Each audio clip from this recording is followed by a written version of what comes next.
আলোচনা হয়েছে, এমন দুটি জায়গায় হয়েছে যারা এই অভ্যুত্থানের পেছনে নেতৃত্বে ছিল।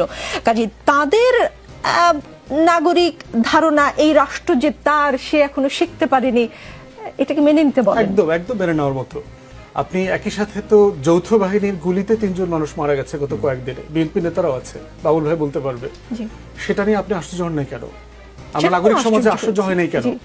মানে একজন মানুষকে শুধুমাত্র পিটিয়ে মারা হয়েছে বলে আশ্চর্য হয়েছি, আরেকজনের মৃত্যুতে আশ্চর্য হলাম না। হেফাজতের গণহত্যার ব্যাপারে আমরা কি আশ্চর্য হয়েছিলাম? ঢাকার মিডল ক্লাস আরবান এলিটরা কি আশ্চর্য হয়েছিল? গণমাধ্যম আশ্চর্য হয়েছিল?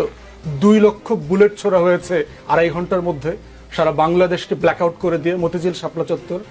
গুম খুনের নামে যে 3,500-4 হাজার মানুষকে হারিয়ে দেওয়া হয়েছে, আমরা আশ্চর্য হয়েছি? জুলাই আগস্টে কালবেলা রিপোর্ট করেছে জুরাইন কবরস্থানে এবং রায়েরবাজার বুদ্ধিজীবী কবরস্থানে গণকবর দেওয়া হয়েছে 104 জনকে, আমরা আশ্চর্য হয়েছি? 6 জনকে সাভারে পিটিয়ে মেরে গুলি করে আগুন দিয়ে পেট্রোল দিয়ে পুড়িয়ে দিয়েছে, আমরা আশ্চর্য হয়েছি? সো আপনার বুঝতে হবে যে ন্যাশনাল ট্রমাটা আমরা কোন লেভেলে আছি। আর মারামারি করে হাসিনাকে পতন ঘটানো কিন্তু ইজ পার্ট অফ ভায়োলেন্স, এটার সাথে আমরা অভ্যস্ত।